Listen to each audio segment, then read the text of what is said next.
For the past 80 years, Korea has been undergoing a revolution. But not just the revolution you might be familiar with. Behind all of the military parades and mass games, there's a deeper revolution burning away. The anti-Japanese revolution in the early 20th century saw a mass movement against occupation. The 1950s saw the Cholima movement, a mass movement to rebuild the country after the war. And the late 1960s and 1970s brought with them the codification of the three revolutions. More than just a single focus, Korea has declared that the path forward is through three interlocked revolutions. The revolution of culture, the revolution of technology, and the revolution of ideology. Together, these revolutions aim to transform all aspects of society in pursuit of the goal of socialism in the DPRK.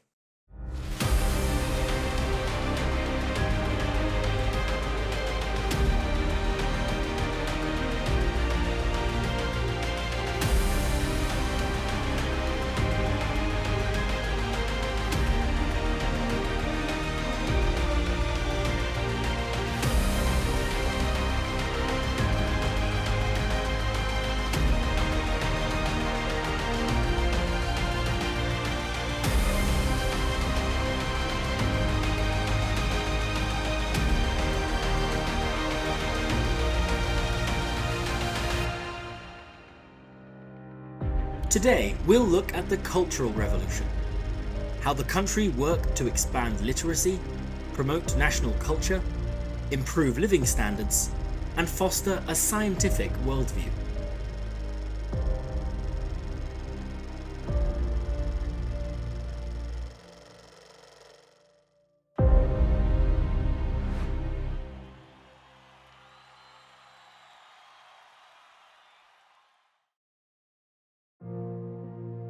When you think about the Cultural Revolution, your mind might immediately jump to China in the 1960s and 1970s.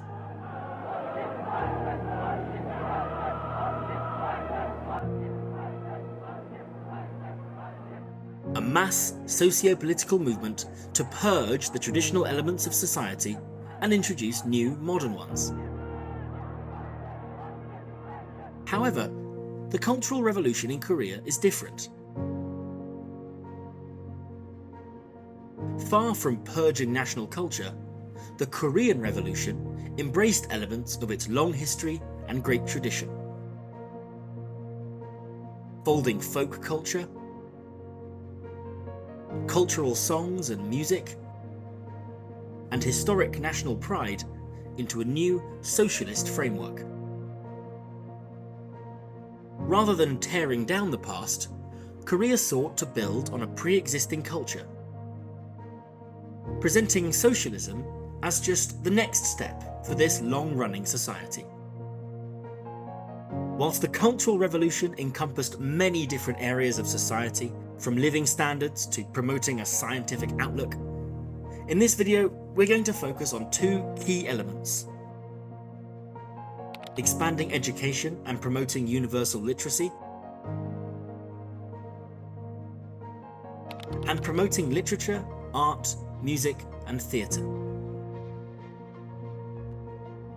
We'll look not only at how they were applied in the 1970s, but on how the Cultural Revolution runs through the country today as a guiding principle of modern Korean society.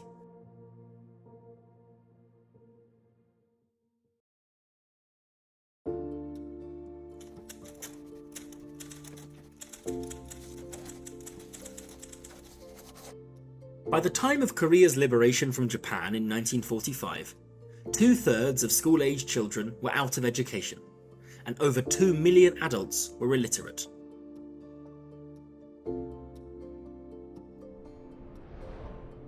The early years of the DPRK saw the introduction of a Soviet model of education, which saw universal primary education and a compulsory 7-year system of education introduced by the end of the 1950s. A nationwide campaign to tackle illiteracy amongst adults saw 2.3 million taught to read and write through a series of adult-focused education campaigns.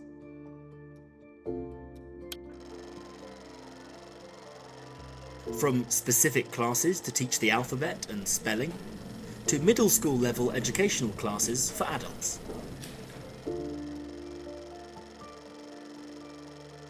By the time the 1970s arrived and the beginning of the Three Revolutions campaign, the DPRK sought to build on this pre-existing educational foundation, having already taken the country from the dark period of Japanese subjugation.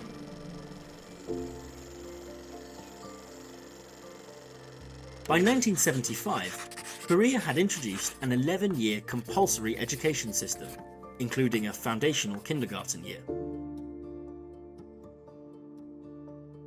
A dual-stream approach was taken to expand education for children, whilst also creating facilities for adult programs. In this vein, 1982 saw the construction of one of Pyongyang's most ubiquitous buildings, the Inmindaehak Subdan, or Grand People's Study House.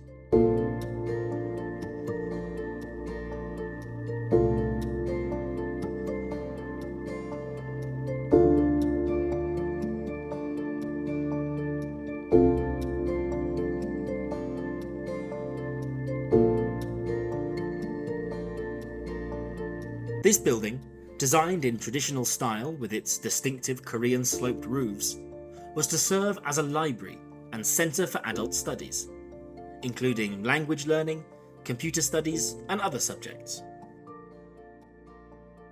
For the younger generations, the construction of school children's palaces saw an uptick, places for students to go after school to practice their extracurricular activities, such as music, dance, art, and sports. By the end of the 1980s, it would be true to say that most every major city in the country had a school children's palace and places dedicated to learning and education outside of the traditional schooling system. These educational drives didn't end in the 1980s. Today, you'll still find the inauguration of new facilities, like this Science and Technology Library, opened in Sinuiju in 2023. Or this school children's palace, which saw significant modelling in 2020. These new developments are part of a broader policy to develop rural counties, towns and cities outside of Pyongyang, a policy known as the 20 by 10 policy, which closely aligns with the goals of the overarching Three Revolutions.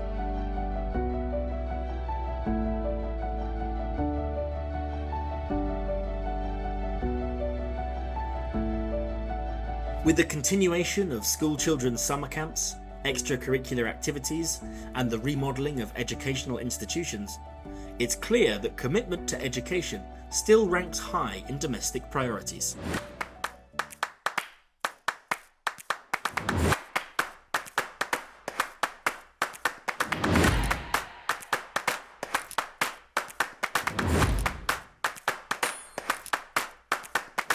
The role of the arts, architecture and traditional culture were pivotal in the Cultural Revolution. One of the key aims of the Three Revolutions project was the building of a socialist cultured nation.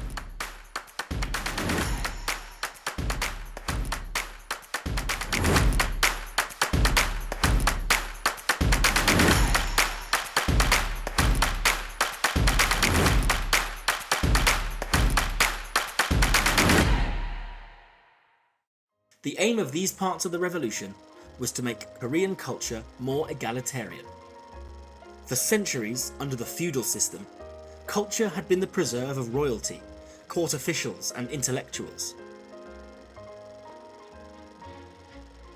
In this new socialist society, efforts were made to push traditional culture, ingrained with socialist values, deeper into the general populace, finally making culture the domain of the working people, rather than that of a high-ranking elite. culture was also seen as a tool to educate, unify, and elevate the masses, rather than just a luxury pursuit.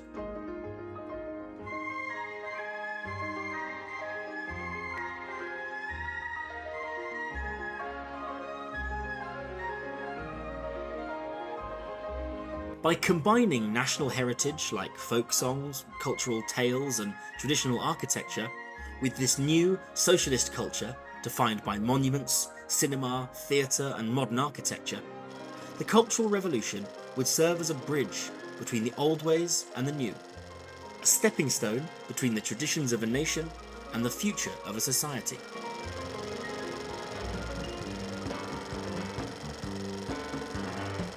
The 1970s brought with them the advent of the DPRK's revolutionary operas, a uniquely Korean style of opera featuring the stories of national struggle against imperialism, core socialist values, national pride, and mass chorus.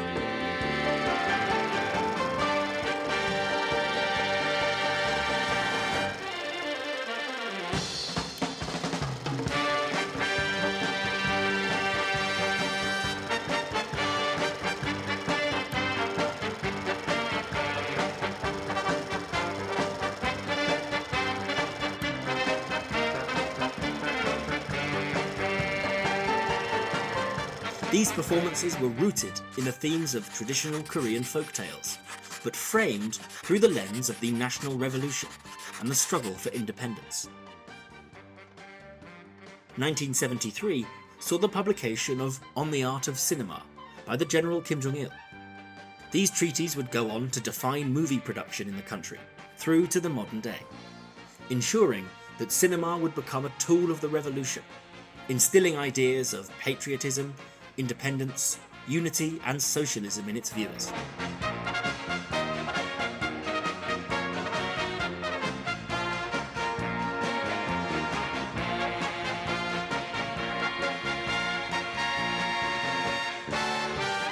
The 1970s and 80s saw a boom in construction of theatres, cinemas, opera houses, and cultural venues across the country. Pyongyang in particular saw the building of great palaces, such as the Pyongyang Cultural Palace and the April 25th House of Culture. These grand venues were to host everything from military rallies and party congresses to cultural events, exhibitions, and union meetings. The architecture of such buildings defined this mixture of modern socialism with traditional Korean values. For example, the April 25th House of Culture, with its great white colonnades, serves as an example of socialist modernity and monumentality, whilst the Pyongyang Palace of Culture, by contrast, is a more traditional style of construction. Such projects would come to spread across the country, with buildings bridging the architectural gap between old and new. Monuments visually espousing the socialist aspects of Korean society, such as the Arch of Triumph and the Juche Tower, contrast with the preservation of Namdaemun in the centre of Kaesong, and the many buildings around the country which continue to be built in traditional Korean style.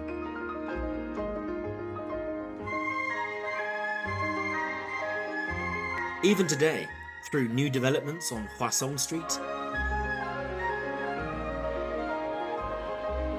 and in the far northern city of Rason, which show off the modern, forward-looking side of national culture, there is still space for the preservation of history and the implementation of tradition and culture.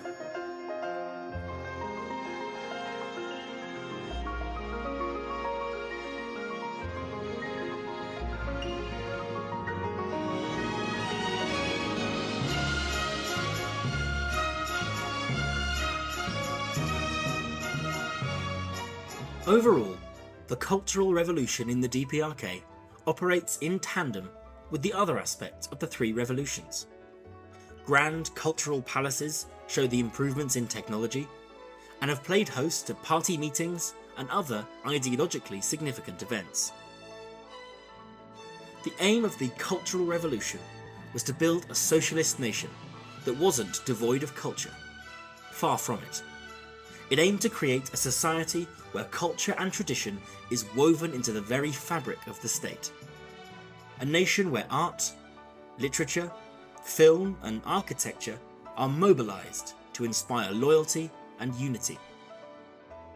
Beyond these high-minded aspirations, the Cultural Revolution has brought with it nationwide literacy, compulsory education, new operas and movies, spaces for education, arts, music, sports, not just in Pyongyang, but in every city across the DPRK. The aim was not to remove culture, but to repurpose and elevate it as a key aspect of the broader Korean Revolution.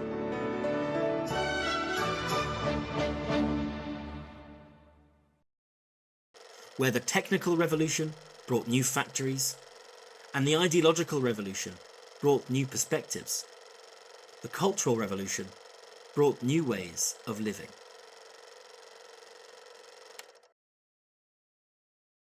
I hope you enjoyed this video, the first of a 3-part series on the 3 revolutions in the DPRK. Hopefully, you've realised that the 3 revolutions are woven into the very fabric of the country itself. So if you want to find out more about the cultural aspects of the country, check out the videos on screen and linked in the description for an overview of how the Korean Revolution has impacted national culture and daily life. This project has turned out to be a bit more of a deep dive than I'm used to working on this channel, but I hope it's provided a bit of context for how the country works and the legacy of one of the nation's most pivotal revolutionary movements. If you've enjoyed this video, please consider subscribing, liking the video, and supporting me on Patreon, linked in the description.